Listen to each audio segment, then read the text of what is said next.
Hello everybody, Storm here. Welcome back to Hearts of Iron 4 Old World Blues. In the last episode, we took the focuses that gave us a war goal against Vault City, and then we initiated our war with Vault City and rolled over them significantly quicker than I was expecting.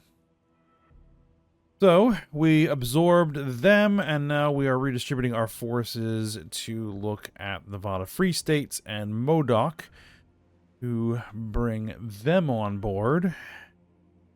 And then we'll have to see what else we're going to get to. So, that's kind of where we're at.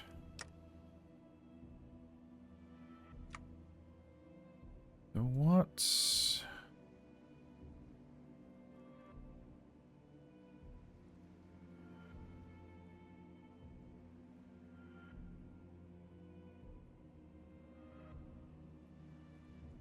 Focus, what are we working on? Ah, right, we're working on the Air Force focuses. Okay.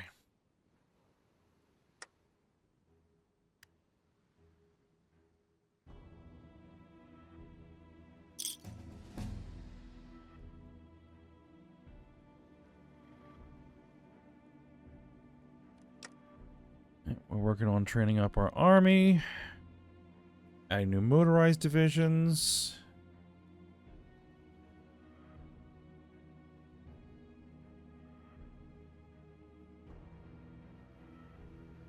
We might have to reorganize our armies here at some point as we expand. For now, we're okay. We burned out all of our manpower. That's the big issue, but we should be okay. This is Enclave's main com. All right, where freedom flies.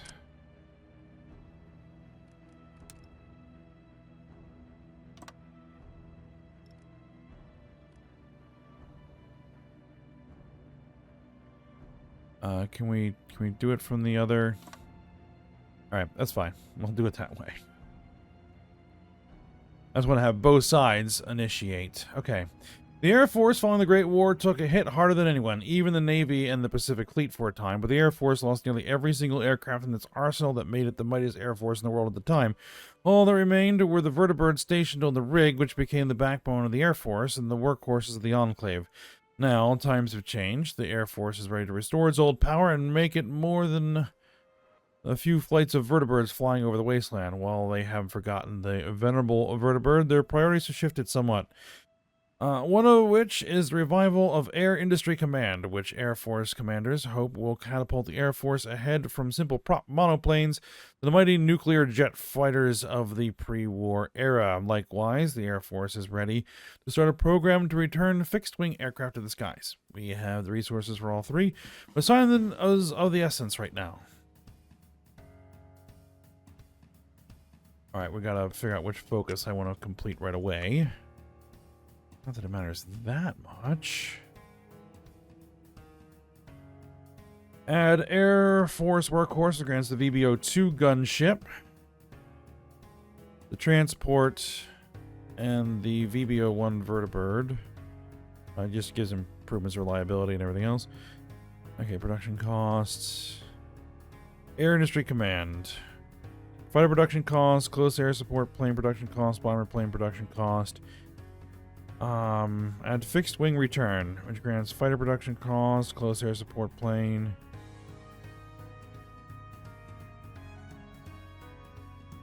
I think I'll go with our workhorse, because that is what we are making right now.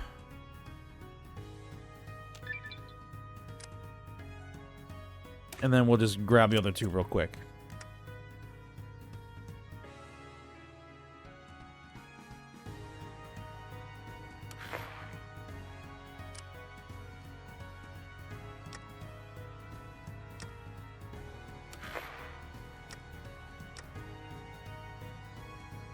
Right, she was annexed.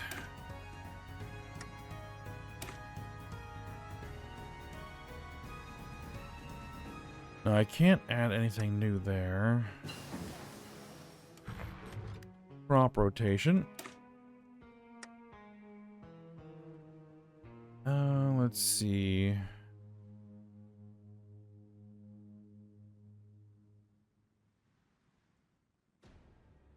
Let's grab irrigation. Okay.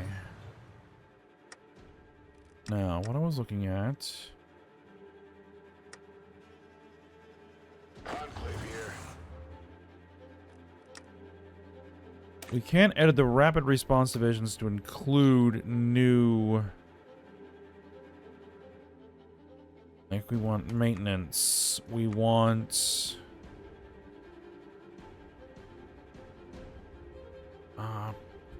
Probably mobile recon, fire teams.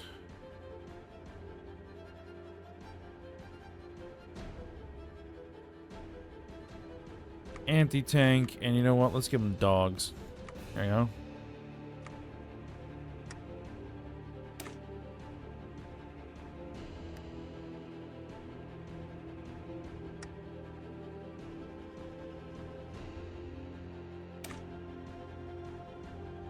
Yeah, we can't edit those.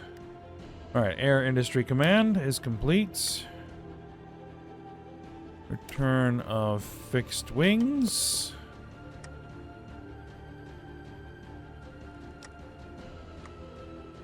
And then which of these... There. Break the tribe. That's what we need right there. A Supreme Court injustice. President Granite, archive historians have found records that prove conclusively that our Ghoul Supreme Court Justice, Saul Goulman, was not a Supreme Court Justice. In fact, he was a New Mexico defense lawyer serving time in Colorado on corruption charges.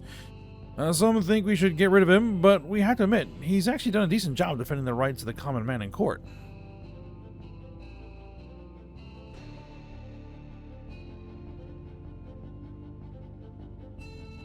You know what? I'll burn a little political power to gain base stability.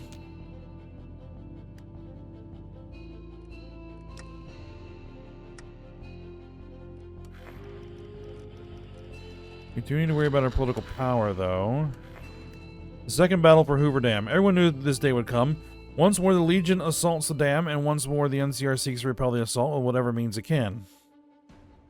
Unlike the first time, however, neither Oliver nor the Malpays... Legate stand alone. The Legion assault now brings with it the full weight of the Legion's military and industry. Similarly, the NCR itself is mustering troops to march on the Mojave and reinforce the woefully outnumbered Mojave expedition. Will the NCR manage to mobilize before their forces are overwhelmed, or will the full weight of the Legion crush the forces of liberty that dare oppose them?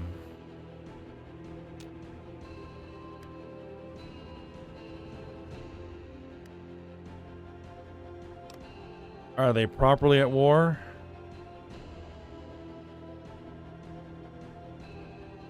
They are now properly at war.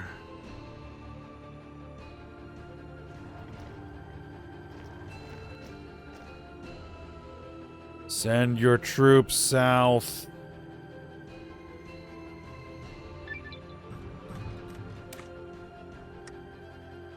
Turn of fixed wings. Let's get break the tribe.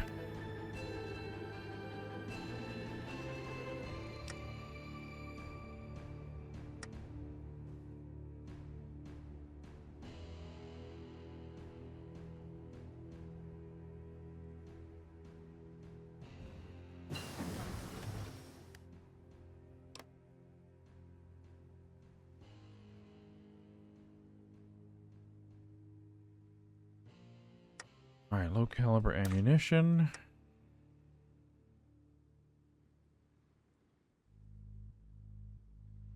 Let's see. Flamers. Sustained pressure, high pressure. Heart attack, HP, piercing. Defense, breakthrough, assault attack. We're going to go with sustained pressure.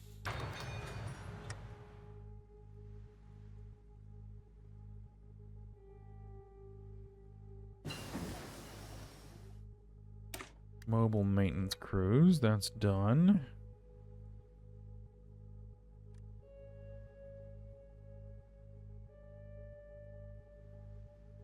Logistic support units, resource gain efficiency, factory repair speed.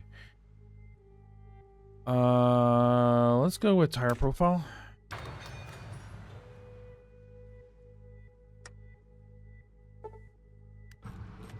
Scavenger jackpot. The bear and the bull. Let's see. A scavenger has returned to New Reno with reports of an intact military base we thought lost with an energy weapon stockpile. Traditionally, scavengers have the right to property they find. We could use our new police force to seize his finds. On the other hand, if we respect his claim, it will cement our claim to stand for order and the rule of law.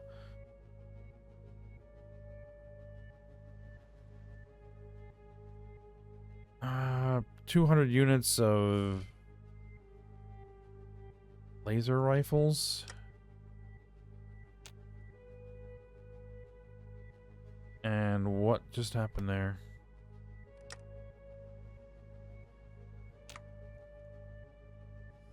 Oh, I minimized the events.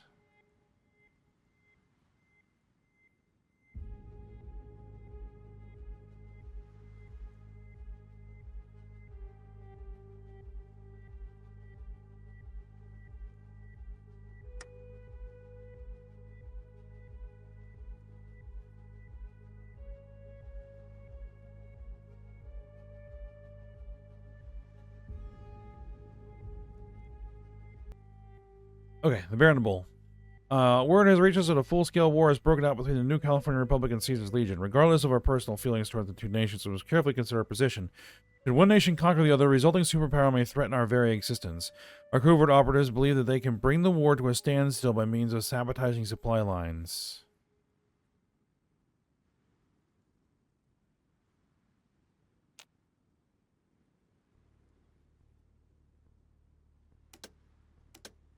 Did I accidentally click on something on the other event?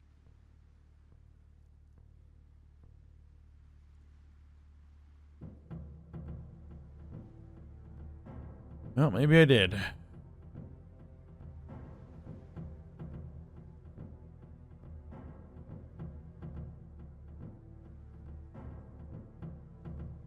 Nation building, Vault City University.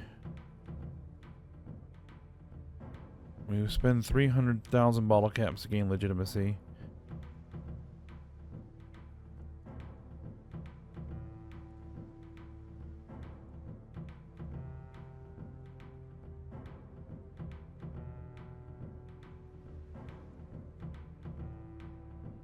Only Sigma teams.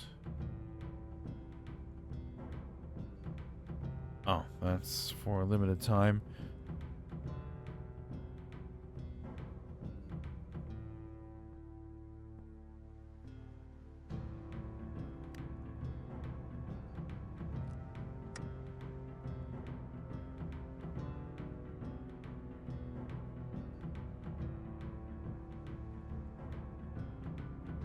Well, more like, I would want to try to take advantage of the fact that they are at war.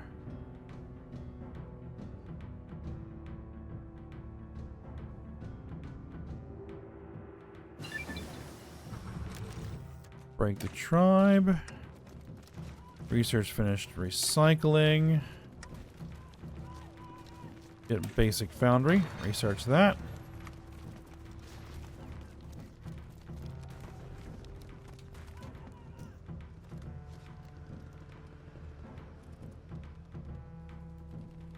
Has full control of Vault City, gains core on Vault City, gets event homecoming. Yes, we want that. Gain core. We have a war goal. Let's make sure that our Air Force is in position. Air Force is in position.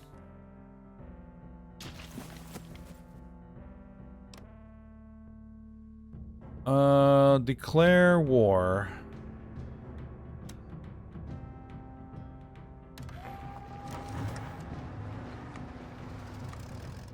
Hopefully we will run them over very quickly.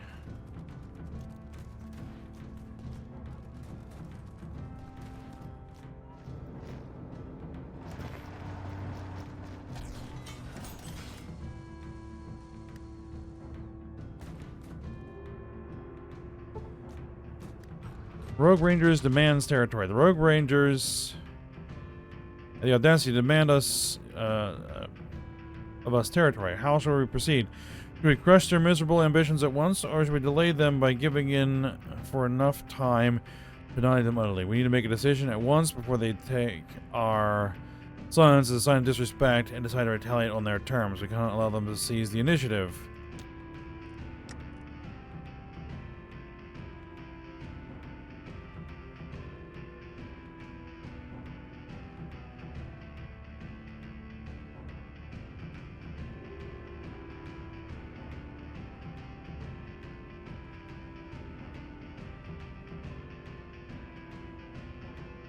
Oh no.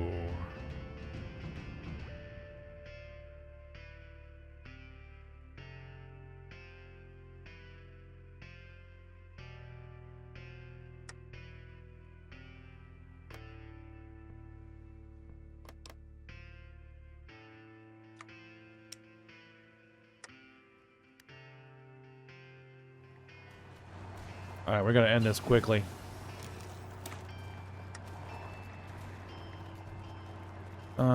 Scrap shacks.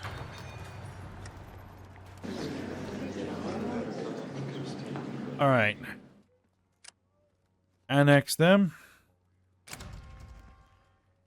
Done.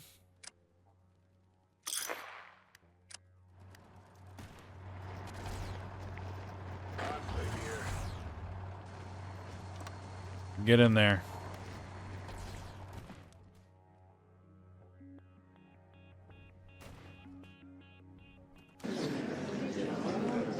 Alright. I think I'm going to pop it, Nevada Free States.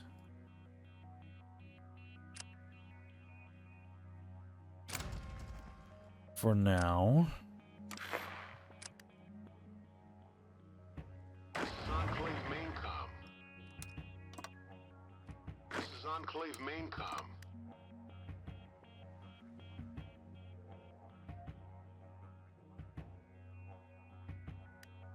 This is Enclave Maincom.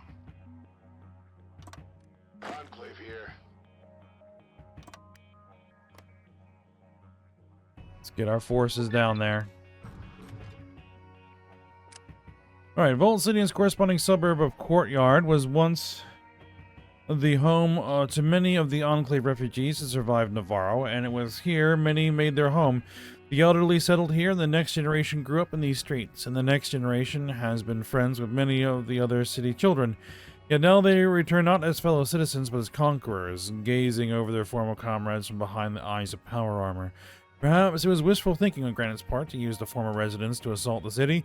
They knew it better than anyone, and it was hoped that fighting would be quick and decisive. In a moment of humanity, many from the city couldn't bring themselves to shoot who they called friend and family, instead routinely suggesting for surrender and to avoid casualties. Much of the city's leadership refused, and it took a special operation by members from New Reno to finally crack the city open. Now that it lay back in the Enclave hands, many of its former residents couldn't help but to assist in reconstruction from the heavy fighting between Vault City security and Enclave soldiers. Others hoped to resettle in their homes. It would be awkward to resettle after their so sudden disappearance, only to reappear after the Enclave returned.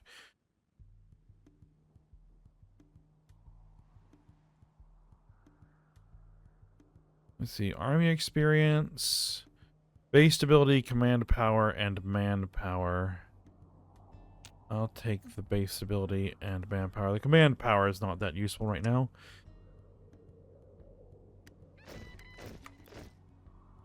The Gecko power plants. Plus 100% local manpower, plus 100% local construction speed. Do it.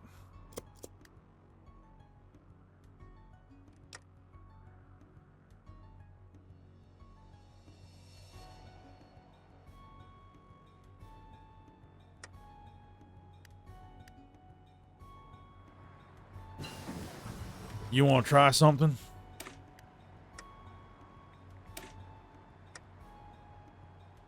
Scrap truck. Mobile assault weaponry. Alright, we're no longer going to do bicycles.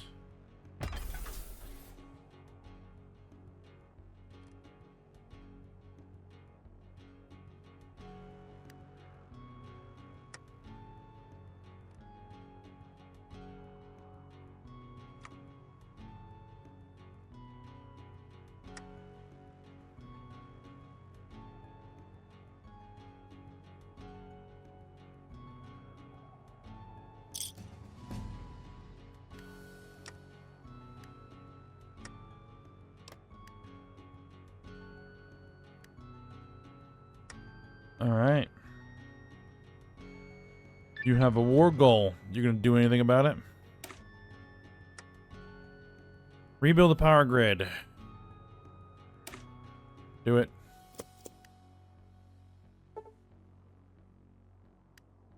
East Coast exiles. To our astonishment, a group of unrecognized vertibird have approached our location with a legitimate Enclave call sign. They're led by a lieutenant named Schultz, sporting Enclave power armor. Schultz traveled from the Raven Rock facility in the Capital Wasteland, leading a vertibird assault team dispatched by Colonel Autumn to salvage assets from the ashes of Navarro and the rig. The mission was a suicide errand designed by Autumn to purge opposition from his ranks. Those that survived found us, not ruins. While news of this illegitimate President Eden is troubling, most of the Enclave's vertibirds went east with Autumn's father, and Schultz's tactical experience could prove invaluable in integrating air power with Enclave ground forces. Get some more transports and gunships. And Michael Schultz is now available as Chief of the Air Force.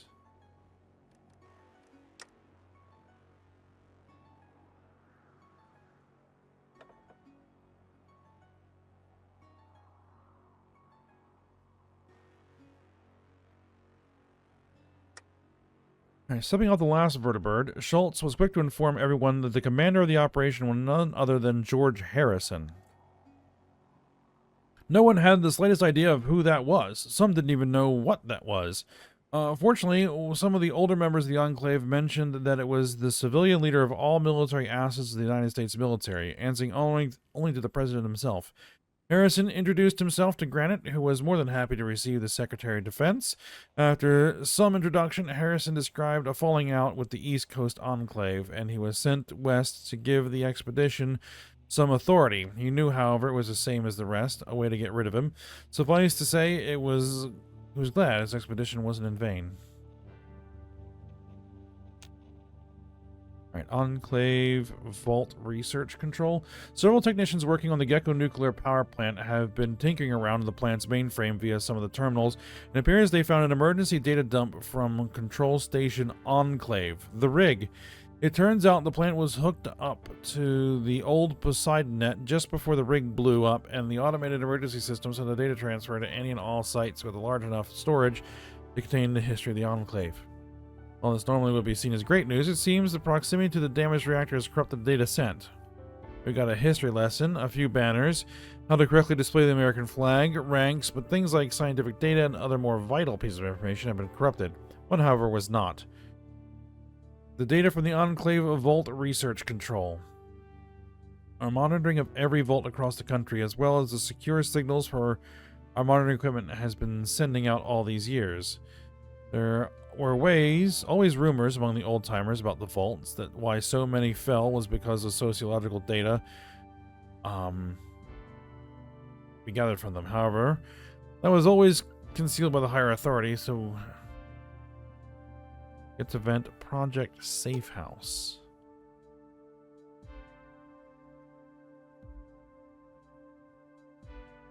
Callahan ended his brief on the vaults on everything contained from the data collected from the Vault Research Control. Everyone in the room was stunned silent, not wanting to believe what was before them. I got over every file. I've read some heinous shit in those vaults. It was Enclave Intelligence Chicago, and none of that prepared me. I was Enclave Intelligence in Chicago. None of that prepared me for what I read. If you have questions, I'm able to answer them, spoke Callahan. Score 1 for Enclave Intelligence. How did you not know? Asked Hasselhut. Callahan smiled. We monitored out, not in. But the rig still blew up, snarled Kesselhut. Enough, barked Granite. Does anyone else know about this?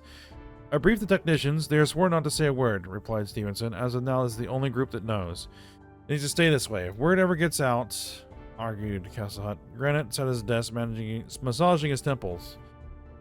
The stories he grew up on running through his mind. How the United States was so great, how everything was amazing. All his life, he saw the signs, but he denied them, ignored them. But after his conflict with Anderson and the purists, and now this, the image of the house upon a hill was, if not shattered, a little broken. Silence was cracked. If word of this got out, then what? However, There was still the matter of the vaults, and even he knew people would start asking questions. Looking to the slideshow Callahan had made, the logo of the corporation that made the vaults was emblazoned proudly. He had his answer. He blamed Vault-Tec.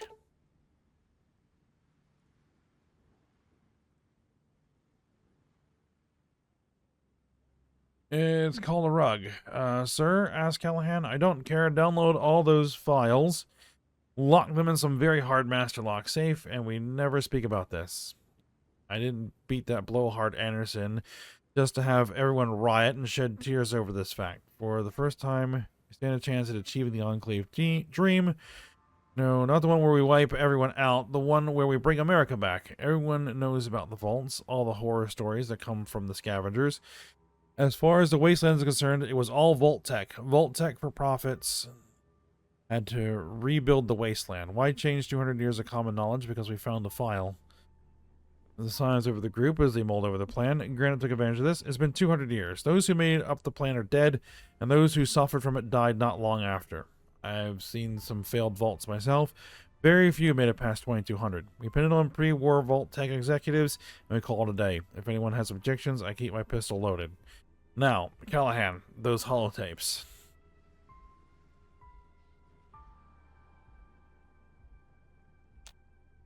All right. What do we need? What do we need? What do we need? What do we need?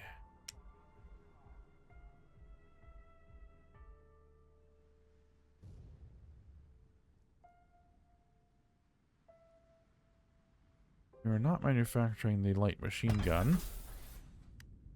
So we'll do that.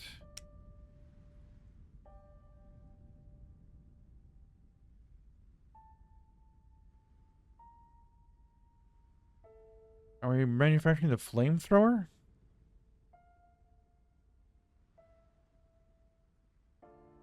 Don't see that, so we'll do the flamethrower as well. Oh, we got a bunch.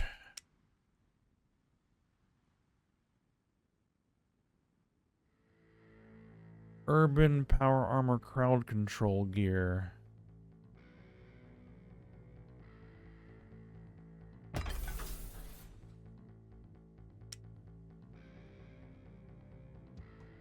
Scrap truck. Yeah, we're making that.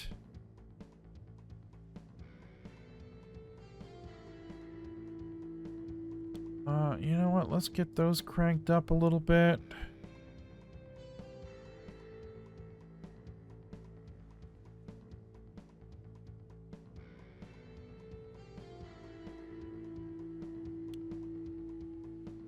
And vertebrates.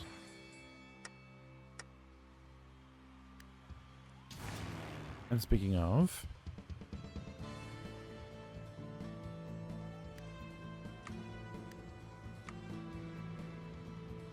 those are transports.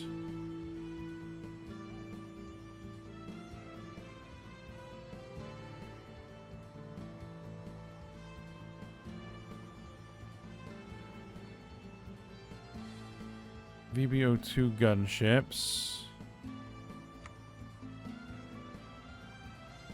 Oh yeah, we don't have enough manpower.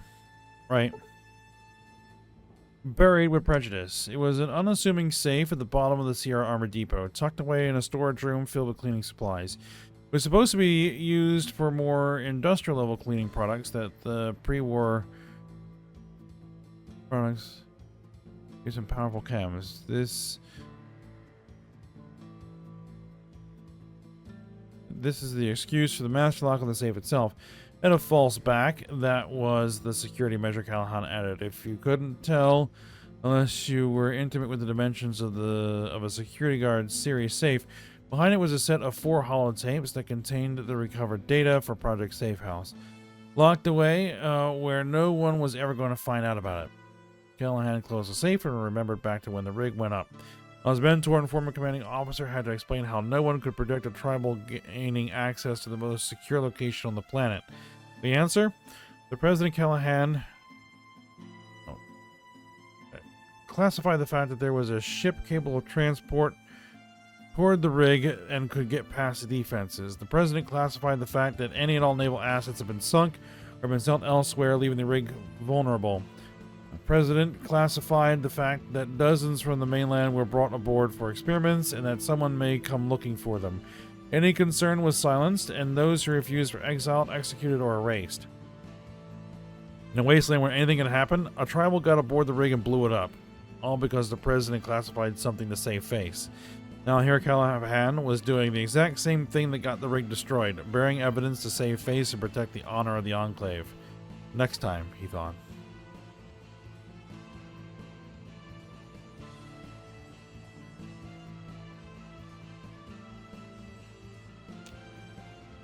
Okay.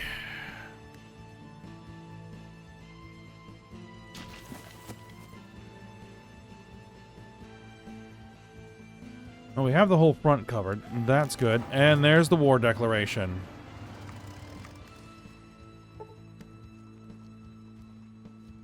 Alright, yep, we're going to have to hide activities in the NCR because now we've got to deal with rogue rangers.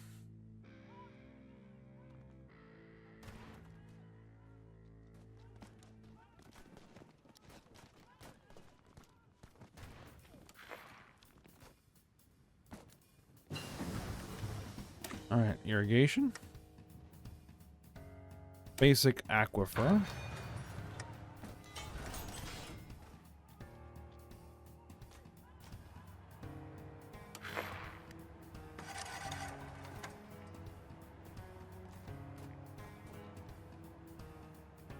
Well, so far so good.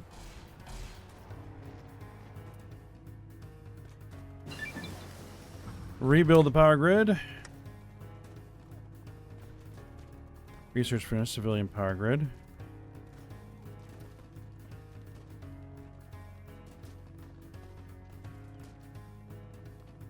Let's go ahead and put cores on Mordok and Chester.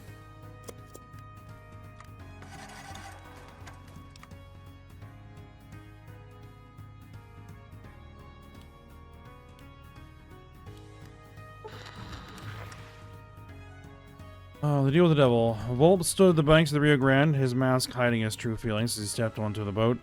Rumors from the west spoke of a dying eagle that sank its talons into the bear, and to the south, one of the gods of Mexico stormed forth to avenge his father, screaming bloody vengeance.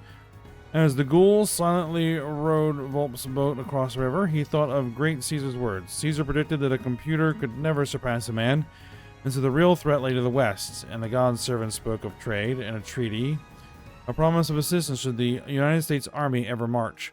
But as Volps looked at the battalion of assaultrons scanning without movement, he wondered if Caesar was right.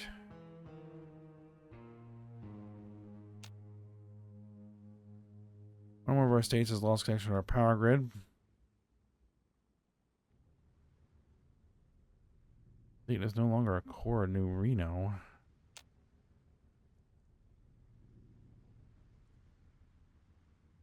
According to Vault City Guard to our forces, one particular guard has stood out above the rest, formerly a mid-level guard. He's been standing out in our patrols to combat raiders and threats in the region, being a veritable one-man army and leading others into battle and bringing them out alive. Several officers and his commander are recommending his promotion based on his combat leadership skill. However, he was born in the courtyard and is not of Vault City genetic stock. However, he will have a true-born... meaning we will have a true-born wastelander in our officer ranks. We can, of course, give him... we can shove him around and lose the paperwork.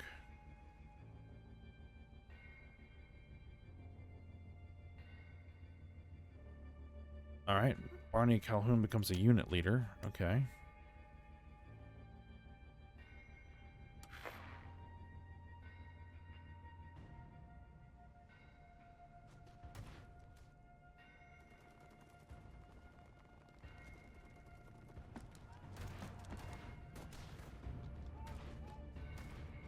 Well, we need to resolve our manpower issues, but I think we're at the end of the episode, so we'll have to see how this war with the Rogue Rangers goes when we come back.